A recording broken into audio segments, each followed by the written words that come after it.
Fala, turma, beleza? Hoje vamos resolver então a questão aqui do ITA 2020, tá? Que é uma questão que acaba sendo bem polêmica para os estudantes, que eles demoram para entender o que tem que fazer numa questão e sempre acaba decorando, principalmente esse caráter de sal, que é o propósito dessa questão.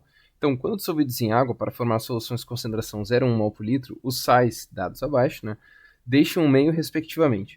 Então, uma coisa para deixar bem claro para a galera é que é o seguinte, ó, sal, a gente sabe que é o produto de ácido mais base. E aí a gente chama essa reação de neutralização, então a gente imagina que o pH final, né, e que o produto final é neutro. Só que na verdade o que acontece aqui? O sal nem sempre é neutro, né? Ou seja, o pH nem sempre é igual a 7, tá? Isso aqui não é uma verdade absoluta. Por quê? Porque o que a gente chama de neutralização, tá? O que a gente fala de neutralização é que a ideia estequiométrica esteja correta, ou seja, x mols do ácido reage com x mols da base. Então a gente tem condições de formar x mols do sal.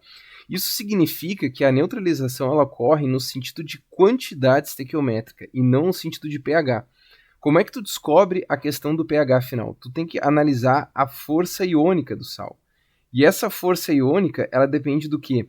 Ela depende do ácido e da base. Então a gente tem que olhar caso a caso. Então vamos lá. Então eu pegando o sulfeto de sódio, o que eu tenho aqui? Eu estou partindo do NaOH mais ácido sulfídrico. E o que o ácido sulfídrico é? Ele é um ácido fraco. O que significa um ácido fraco? Um ácido fraco significa que tu tem um equilíbrio de ionização. Então, o que vai acontecer aqui? O ácido sulfídrico, se o equilíbrio dele é isso aqui, para formar 2H+, mais S2-, o equilíbrio de volta para formar a espécie molecular é muito maior, porque a base conjugada não é estável. Isso significa que o ácido é fraco, ou seja, toda vez que esse ânion tiver ionizado em água, S2- mais H2O, ele vai tender a formar o H2S. E aí ele vai deixar o meio básico, por quê? Porque sobrou o H-, né? Então aqui a água perdeu um próton, então vai sobrar o H-. E aí por isso que acaba sendo um sal básico. Então, essa reação que eu escrevi aqui é uma reação de hidrólise, tá? Ela pode ocorrer com ânions ou cátions. Geralmente ela ocorre com ânions porque o ácido geralmente é fraco, né? Covalente, então ele tem o costume de formar isso aí.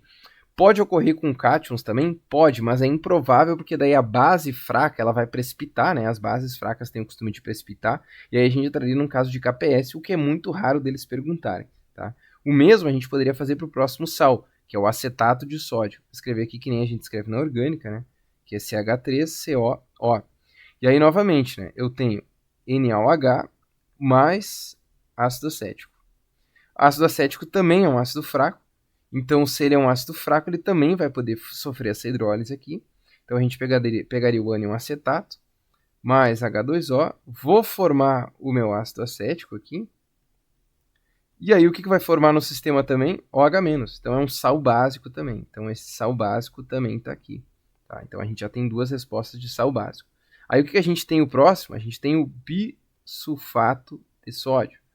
Aí, daria para pensar, pô, professor, mas agora tem uma sacanagem, né? Porque, ó, NaOH é base forte e o HSO4 vem do H2SO4, que é um ácido forte também. Sim, só que esse ânion, pessoal, tem duas coisas que a gente precisa pensar. Primeiro ponto, esse ânion ele não está totalmente desprotonado. Então, quando ele entrar em água, como ele é um ânion de um ácido forte, ele tende a desprotonar, tá?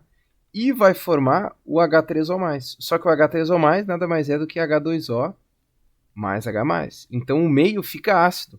Ou seja, é como se esse sal, tá, ele fosse ácido momentaneamente. Ele momentaneamente é ácido porque, claramente, quando tu entrar em água, isso aqui ele vai ionizar. Né? E aí ele vai ionizar, formando sulfato e uma espécie ácida. Então ele é momentâneo como um sal ácido. Tá? Mas, claramente, se eu tivesse, por exemplo, o sulfato de sódio, tá? Esse seria um sal neutro. Porque daí já não tem mais essa ideia. Porque daí realmente eu tenho base forte, ácido forte, aí fechou, aí a gente não tem discussão. E por último, a gente tem o hidrogeno fosfato de sódio. E aí aqui também é uma complicação. Por quê? Porque eu teria NaOH mais H3PO4. E aí vem aquela pergunta, pô, professor, mas tu acabou de falar que o hidrogênio está aqui, então ele seria um sal ácido momentaneamente? Pois é. Só que a diferença aqui é que esse ácido fosfórico, ele é um ácido moderado. O que significa isso? Significa que o primeiro produto da ionização dele, que é o dihidrogênio fosfato, ele já não é tão ácido assim, tá? Ele já não é tão ácido. E aí, se ele continuar ionizando, tá? Ele vai formar o hidrogênio fosfato, que é um ânion de um ácido moderado, então ele acaba sendo um ânion fraco, né? Então ele é uma base conjugada fraca no sentido do ácido, né? Então, claramente, se ele reagir com água, é improvável que ele desprotone, e sim que ele faça o contrário, porque tem que pensar o seguinte, né? Se o ácido é fraco, então a base é forte. Então, se esse ácido é moderado, então significa que a base conjugada, de certa maneira, ela é forte. Então, se a base conjugada acaba sendo forte, então quando ela reage com água, é como se a água se comportasse como um ácido. E aí, se a água se comporta como um ácido, então ela teria que doar um hidrogênio. E aí eu formaria o H2PO4- mais OH-. E aí, então, o meu caráter final do sal seria um caráter básico, apesar de eu ter um hidrogênio aqui.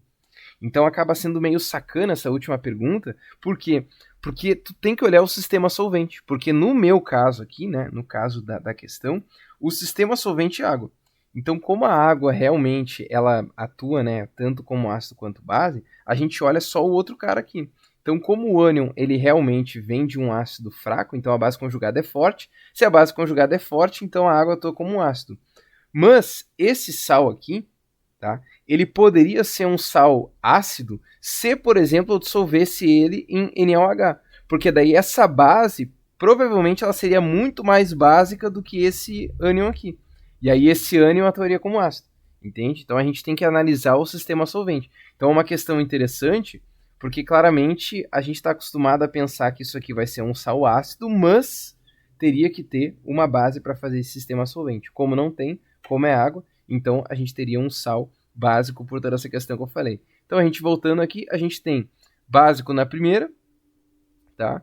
E básico na segunda. Bom, então a gente teria que ficar com letra D, né? Porque não tem outra alternativa. E aí, claramente, a gente tem aqui, ó, o básico que tem na questão. Quem for concurseiro, né, poderia pensar o seguinte, pô, professor, esses dois aqui, ó, não tem como errar, tá?